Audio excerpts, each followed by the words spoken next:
बिस्मिल्लाहिर्रहमानिर्रहीम। अस्सलाम वालेकुम स्टूडेंट्स। Chapter 6 exercise 6.4 class 11।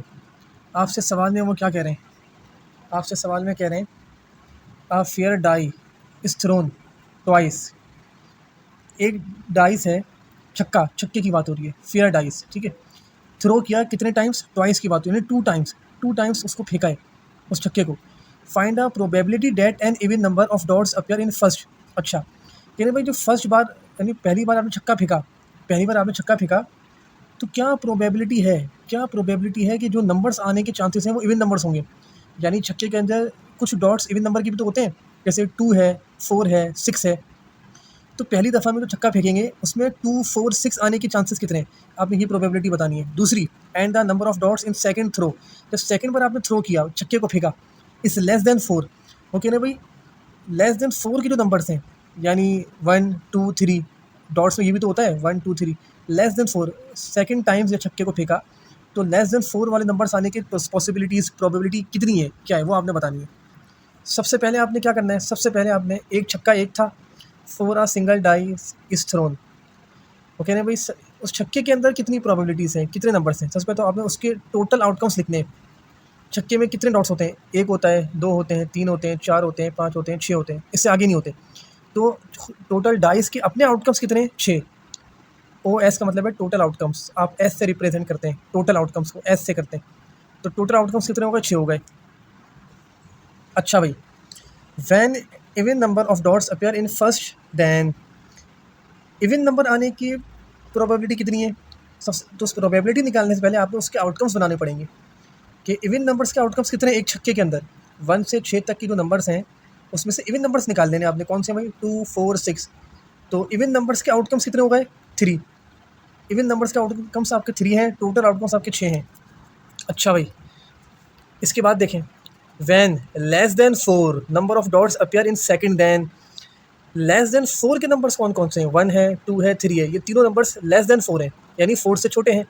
तो 4 से छोटे नंबर आने के प्रोबेबिलिटी निकालने से पहले आपने उसके आउटकम्स निकालने पड़ेंगे। तो वो आउटकम्स कितने हैं? 3 हैं, वो भी 3 हैं। सेकंड टाइम थ्रो करेंगे तो लेस देन 4 आने की प्रोबेबिलिटी क्या है, वो निकालने से पहले आपने उसके आउटकम्स बताने पड़ेंगे। वो 3 हैं आपके पास, ठीक है, वो आपके पास 3 हैं।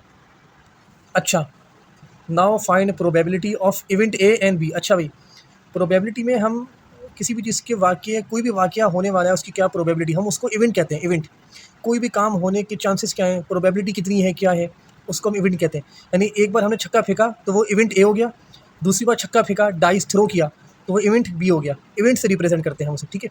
तो हम इवेंट ए की प्रोबेबिलिटी निकाल लेते हैं, टोटल आउटकम्स अपॉन, अच्छा, favourable outcomes upon total outcomes, favourable outcomes upon total outcomes, ये प्रोबेबिलिटी का फॉर्मूला है। Favourable outcomes upon total outcomes. Favourable मतलब क्या? मतलब आपके ए के आउटकम्स कितने थे? ए के आउटकम्स हमारे 3 थे। इवन नंबर्स के आने के आउटकम्स कितने थे? इवन नंबर्स के 2, 4, 6, 3 थे, तो ये 3 आ गया। 3/6, तो उसको सॉल्व किया तो 1/2 आ गया आपका, ठीक है। टोटल आउटकम्स हमारे 6 थे, ये रहे। इसी तरह probability of B, event B की प्रोबेबिलिटी निकाल लें कि सब सेकंड टाइम हम छक्के को फेंकेंगे तो उसमें लेस देन 4 आने की प्रोबेबिलिटी कितनी है? तो इतनी है। आउटकम्स कितने हैं इसके? इसके भी 3 हैं। टोटल आउटकम्स कितने हैं? 6 हैं। डिवाइड करा आपने 1/2, तो ये प्रोबेबिलिटी आ गई। अच्छा भाई, सवाल में ये जो सवाल हमारा जो क्वेश्चन है प्रोबेबिलिटी का, ये इंडिपेंडेंट इवेंट की बात हो रही है इसमें। इंडिपेंडेंट इवेंट्स क्या मतलब? मतलब ये कि जो दोनों इवेंट है ना हमारे, इवेंट ए और इवेंट बी। इवेंट ए क्या था हमारे पास? इवेंट ए क्या था हमारे पास कि पहली बार जब हमने छक्का फेंका, डाइस को थ्रो किया, तो इवन नंबर आने की प्रोबेबिलिटी क्या थी? दूसरे में क्या था? लेस देन नंबर्स आने की प्रोबेबिलिटी क्या है? दोनों नंबर्स इंडिपेंडेंट हैं, कोई भी किसी पर डिपेंड नहीं करता। ऐसा नहीं है कि पहले का दूसरे से कोई ताल्लुक है, दूसरे का पहले से, कोई डिपेंड नहीं करता। उसके अपने नंबर्स आने की प्रोबेबिलिटी थी, इसके अपने नंबर। बस फ़र्क ये था, छक्का एक था, डाइस एक था, थ्रो लेकिन 2 दफ़ा किया है। जो हम थ्रो कर रहे हैं छक्के को, जो हम थ्रो कर रहे हैं एक छक्के को, वो डिपेंड नहीं कर रहा कि पहला इवेंट दूसरे पे या दूसरा पहले पे, डिपेंड नहीं कर रहा। जब इंडिपेंडेंट इवेंट्स की बात होगी तो हमारा ये फॉर्मूला लगेगा, probability of A intersection B. Intersection में छक्का तो एक ही था आपके पास, लेकिन इवेंट 2 अलग अलग थे। पहली दफ़ा आपने छक्के को फेंका, उसकी क्या प्रोबेबिलिटी थी? दूसरी बार आपने छक्के को फेंका, उसकी क्या प्रोबेबिलिटी? तो दोनों इंडिपेंडेंट इवेंट है, दोनों इंडिपेंडेंट इवेंट है। तो जब इंडिपेंडेंट इवेंट्स की बात होगी तो आप दोनों प्रोबेबिलिटी को आपस में मल्टीप्लाई करवा देंगे, दोनों को आपस में मल्टीप्लाई करवा देंगे। तो 1/2 दोनों की प्रोबेबिलिटी आई थी, तो आपने क्या किया, इनको आपस में मल्टीप्लाई कराया, आपने इन दोनों को आपस में मल्टीप्लाई कराया, क्या आ गया 1/4, ये आपका आंसर हो गया। बिस्मिल्लाहिर्रहमानिर्रहीम। अस्सलाम वालेकुम students. Chapter 6 exercise 6.4 question number 18। आपसे वो कह रहे हैं 3 missiles are fired at a target.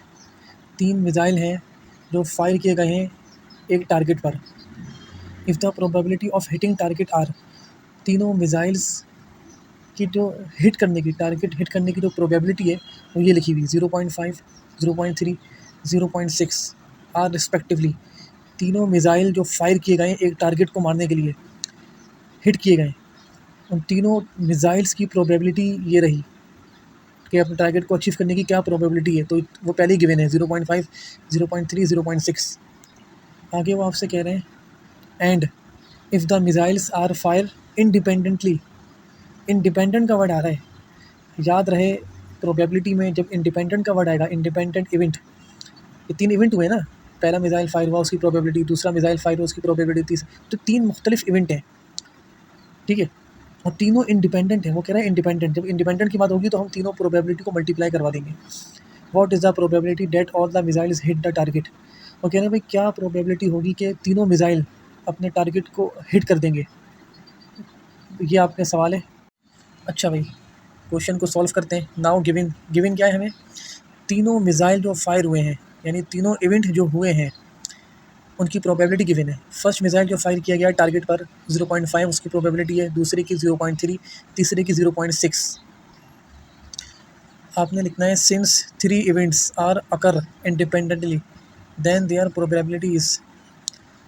3 events हैं, यानी 3 मिसाइल फायर हुए ना, तो उनको हमने कह दिया 3 इवेंट्स आर अकर इंडिपेंडेंटली, और तीनों इंडिपेंडेंट हैं, तीनों इंडिपेंडेंट हैं, ये वर्ड आपने याद रखना है।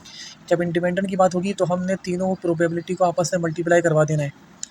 ये फॉर्मूला लगेगा, probability of A intersection B intersection C. Missile, तीनों मिसाइल ही थे, तीनों का टारगेट भी एक था, लेकिन मिसाइल अलग थे, पहला अलग था, दूसरा तीसरा, वो किसी पे डिपेंड नहीं कर रहे थे। पहला मिसाइल फायर हुआ उसकी प्रोबेबिलिटी, दूसरा मिसाइल फायर हुआ उसकी प्रोबेबिलिटी, तीसरा मिसाइल फायर हुआ उसकी प्रोबेबिलिटी। तो आपने तीनों प्रोबेबिलिटी को मल्टीप्लाई करा देना है। 0.5 मल्टीप्लाई 0.3 मल्टीप्लाई 0.6, हमने तीनों को मल्टीप्लाई किया तो आपका आंसर आ गया 0.09। ये आपका पूरा क्वेश्चन था, सिंपल सा, आसान था। ये आप देख लें, ये फॉर्मूला है, जब भी इंडिपेंडेंट इवेंट की बात होगी तो आपने प्रोबेबिलिटीज़ को आपस में मल्टीप्लाई करवाना होता है।